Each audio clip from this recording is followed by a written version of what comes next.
암세포의 증식을 막고 파괴하는 항암제는 암에 걸린 환자들에겐 꼭 필요한 약물인데요. 항암제는 암세포 증식을 방해해 암세포의 분열을 막고 사멸시키게 됩니다.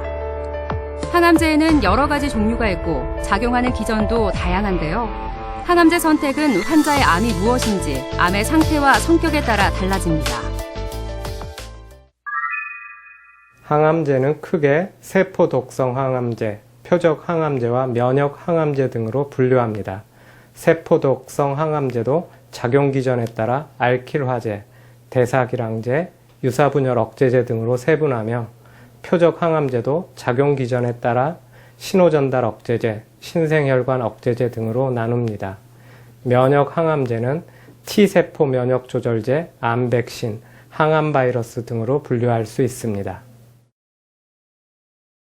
암 환자가 늘어나면서 항암제 치료를 받은 환자도 함께 증가하고 있습니다. 항암제는 다른 암 치료법과 함께 사용될 수도 있고 단독으로 사용되기도 하는데요. 한 가지 항암제만을 투여하기도 하지만 대부분 두 가지 이상의 항암제를 함께 투여함으로써 효과를 높이고 있습니다. 항암제의 투여 목적에 따라 여러 경우에 사용됩니다. 우선 원발암을 수술이나 방사선 치료 후에 재발률을 낮추기 위해 투여하는 수술 후 보조 항암 치료에 사용됩니다. 그리고 국소적으로 진행된 암 환자에서 수술 혹은 방사선 치료와 같은 국소 치료가 가능하지만 절제 범위를 줄여 환자의 삶의 질을 높이거나 국소 치료의 효과를 높이기 위해 국소적 치료 전에 화학요법이 선행되어지는 경우인 선행화학요법에 사용됩니다. 이외에 방사선 치료와 함께 항암제 치료를 병행하는 동시 항암 방사선 치료에도 사용하고 전이성 암 환자에서 삶의 질을 높이면서 수명의 연장을 위해 시행하는 고식적 항암 치료에서 항암제가 사용됩니다. 그리고 표적 항암제와 면역 항암제는 단독으로 사용되거나 세포 독성 항암제와 병행 투여하는 등 각 암종마다 효과가 입증된 방법으로 사용됩니다. 많은 드라마에서 암에 걸린 주인공의 치료 과정을 표현할 때 빠지지 않는 것이 한 움큼 빠지는 머리카락과 갑자기 화장실로 달려가 구토하는 장면인데요. 실제로 항암제 부작용은 이 두 증상을 포함해 다양하게 나타날 수 있습니다. 치료의 과정이긴 하나 환자에게 힘겨움을 안기는 항암제 부작용은 어떻게 해서 생기는 걸까요? 세포 독성 항암제는 빠른 속도로 분열하고 성장하는 세포를 공격합니다. 빠른 속도로 분열하고 성장하는 세포의 가장 대표적인 것이 암세포이고 따라서 세포 독성 항암제를 투여할 때 암세포에 가장 많은 효과가 나타납니다. 그러나 우리 몸에는 암세포 외에도 빠른 속도로 분열하고 성장하는 세포들이 있는데 위장관 점막세포, 골수세포, 생식세포, 모근세포 등이 대표적입니다. 그래서 암세포에 대한 항암치료 효과가 나타나지만 정상세포들에 대해서는 부작용이란 측면으로 나타납니다. 표적 항암제는 암의 증식과 성장에 관여하는 특정 표적인자를 공격하는데 일부 정상세포들에도 표적인자가 있어 표적 항암제에 같이 공격을 받아 부작용이 나타납니다. 면역 항암제는 암세포가 우리 몸의 면역세포로부터 공격받는 것을 회피하기 위해 내보내는 여러 신호물질들을 차단해서 정상적인 면역세포가 암세포를 공격하도록 하는데 이러한 이유로 면역세포들의 작용이 나타나면서 부작용이 발생합니다. 항암제는 주기라는 단위로 투여되는데요. 보통 2주나 3주를 한 주기로 하는데 항암제의 종류에 따라 다양합니다. 항암제에는 먹는 항암제와 주사 항암제가 있으며 먹는 항암제의 경우 매일 먹거나 수주 동안 투여한 뒤에 수주간 휴약하는 등의 스케줄이 흔한데요. 주사 항암제 또한 스케줄이 다양한데 3주에 하루만 맞는 것에서부터 복잡한 투약 스케줄이 있는 경우도 있습니다. 항암제 스케줄 및 강도에 따라 입원하여 맞거나 외래에서 맞기도 하는데요. 주사약은 종류에 따라 수초에서부터 48시간에 걸쳐 주사하는 것까지 다양한 방법이 있습니다. 항암제의 종류와 환자 개인의 과거 병력 및 개인적인 차이에 의해 부작용들은 다양하게 나타날 수 있습니다. 세포독성 항암제를 사용하는 경우라면 가장 대표적인 부작용들은 오심과 구토, 골수기능 저하, 탈모, 설사, 혈액검사의 이상소견, 불임, 근육통과 관절통 등이 있습니다. 표적 항암제의 경우에는 부작용의 발생 빈도는 세포독성 항암제에 비해 낮으며 피부 발진, 고혈압, 주사 투여증의 주입 반응, 심장 영향 등이 있을 수 있으며 각각 투여하는 표적 항암제의 종류에 따라 다릅니다. 면역 항암제 중에서 T세포 면역 조절제들은 피로감, 근육통, 관절통이 발생할 수 있고 면역 매개의 약물 이상 반응으로 폐렴, 대장염, 내분비병증, 신장염, 피부 반응 등이 나타날 수 있습니다.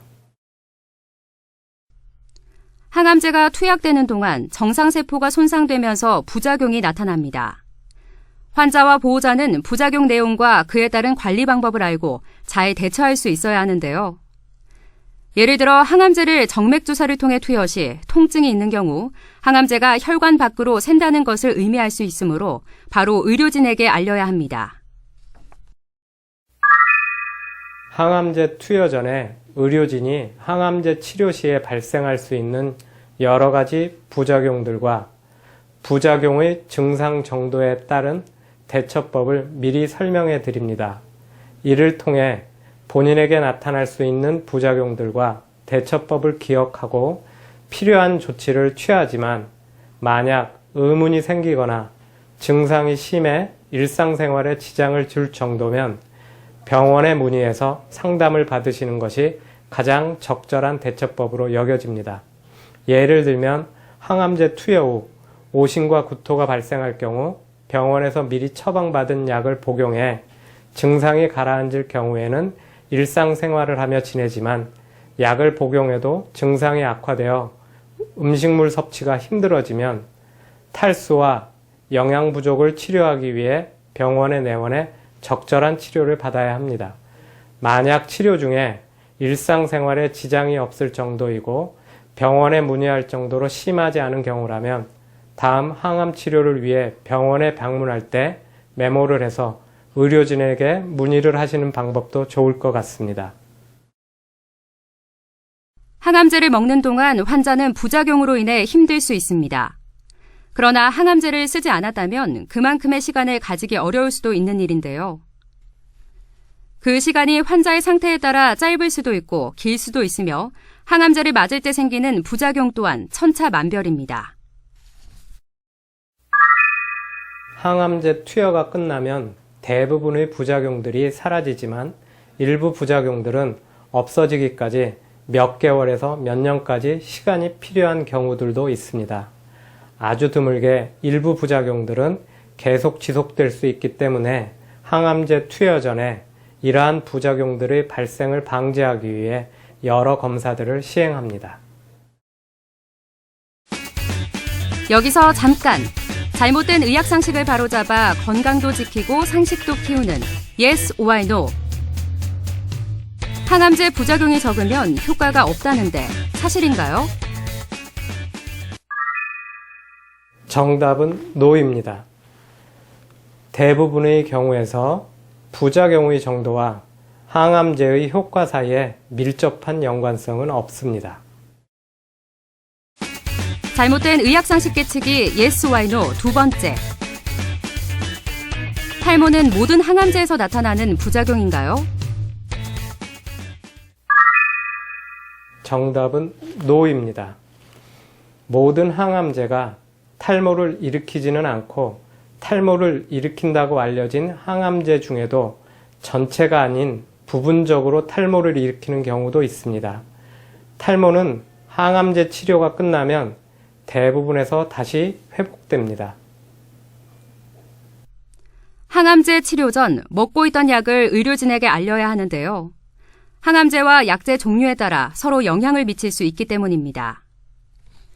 복용 중이던 약을 임의로 끊어서도 안 되며 항암 치료 때문에 복용하던 약을 먹지 못하는 경우에도 반드시 담당 의사와 상의해야 합니다. 기존의 항암제와 비교해 부작용이 감소한 항암제가 개발되고 부작용의 치료에서도 눈부신 발전을 이루고 있으며 기존의 세포 독성 항암제들보다 부작용이 감소한 표적 항암제와 면역 항암제가 환자들에게 큰 도움을 주고 있습니다. 그렇지만 아직도 고정관념처럼 남아있는 세포 독성 항암제들의 부작용들 때문에 항암 치료를 고민하는 사례들을 접하게 됩니다. 항암제의 부작용이 나타나지 않을 수도 있고 서로 발생하더라도 치료할 수 있음에도 막연히 두려워하고 항암 치료를 주저해 항암 치료가 필요한 중요한 시기를 놓치는 일은 없어야겠습니다.